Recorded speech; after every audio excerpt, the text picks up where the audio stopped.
দুইতলা ফাউন্ডেশনের 4 বেডরুম একতলা বাড়ির ডিজাইন দেখছেন। বাড়িটার ছাদ 1267 স্কোয়ার ফিট। বাড়িটার টোটাল কাজের জন্য কত টাকা খরচ, ছাদ কত স্কোয়ার ফিট, কত কেজি রড ব্যবহার করা হয়েছে, কয়টা কলমের প্রয়োজন এবং এই বাড়িটার টোটাল কাজ কমপ্লিটের জন্য কত টাকা খরচ, বাড়িটার ফ্লোর প্ল্যান সম্পর্কে বিস্তারিত বিষয়টি জানতে পারবেন এবং এই ধরনের বাড়ির টোটাল কাজগুলো কিভাবে করবেন, কম জায়গাতে 2 ইউনিটের বাড়ির ডিজাইন কিভাবে করবেন, এই ভিডিওটি দেখুন, সুন্দরভাবে কিছু তথ্য নিতে পারবেন। দর্শক, বাড়িটার সামনের দিকে রয়েছে 2টা বেডরুম, 2টা বেডরুমের সাথে রয়েছে 2টা ব্যালকনি। মেন গেট থেকে সিঁড়ি করা হয়েছে এবং সিঁড়ি রুমের মধ্যে রয়েছে সেফটি ট্যাঙ্কি। এই সেই সেফটি ট্যাঙ্কির জায়গাটা 13,50,000 টাকার বাজেটে এই বাড়ির টোটাল ছাদ ঢালাই থেকে শুরু করে ফ্লোর ঢালাই কমপ্লিট করে লেআউট প্ল্যান কাজ চলছে। বাড়িটা 2 ইউনিটের। বাড়িটার টোটাল ফ্লোর প্ল্যান দেখবেন, কিভাবে এই কাজগুলো করেছি আমরা সমস্ত প্রসেসটা আপনাদেরকে শেয়ার করব। দর্শক, এটা হলো প্রথম 1 ইউনিট, পরের ইউনিটটা আপনাদেরকে দেখাবো। বাড়িটার টোটাল নির্মাণের জন্য কলমের প্রয়োজন পড়েছে 16টি। প্রত্যেকটা কলমের সাইজ 10 ইঞ্চি বাই 10 ইঞ্চি। প্রত্যেকটা কলমে আমাদের রডের প্রয়োজন পড়েছে 63 কেজি ফাউন্ডেশন থেকে ছাদের নিচে পর্যন্ত। তো এই বিল্ডিং এর টোটাল কাজের জন্য 5,500 কেজি রডের প্রয়োজন পড়েছে। ফ্লোর ঢালাই করা হয়েছে গেল কাল। এই রুমের সাইজ আছে 13 ফিট 8 ইঞ্চি বাই 12 ফিট। এই রুমের সাথে রয়েছে একটি বেলকনি, 1 ইউনিটে একটা বেলকনি এবং এই যে মিডিল পয়েন্টের যে জায়গাটা, এখানে কিচেনের সাইজ 10 ফিট বাই 6 ফিট।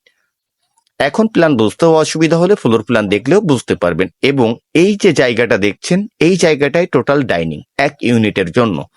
দর্শক, 1267 স্কোয়ার ফিট জায়গার মধ্যে 2 ইউনিটের বাড়ির ডিজাইন কিভাবে করা হয়েছে সেই বিষয়টিও জানবেন। তো এই বাড়িটার ফ্লোর ঢালাই করা হয়েছে কোনো সলিং রড না দিয়েই।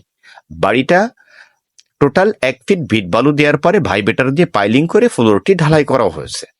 তো এই ফ্লোর ঢালাইয়ের জন্য আমাদের 50 বস্তা সিমেন্টের প্রয়োজন পড়েছে, খোয়ার প্রয়োজন পড়েছে মোট 3500 ইটের।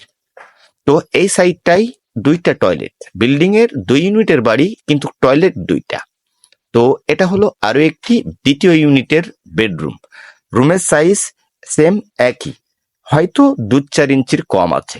এই রুমের ভিতরে পাবেন 2টা জানালা।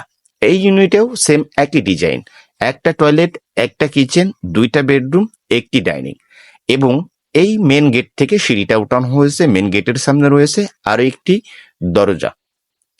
তো এই বাড়িটার টোটাল গাঁথনির জন্য ইটের প্রয়োজন পড়বে 10,000, পিকেটের প্রয়োজন পড়েছে টোটাল 14,000।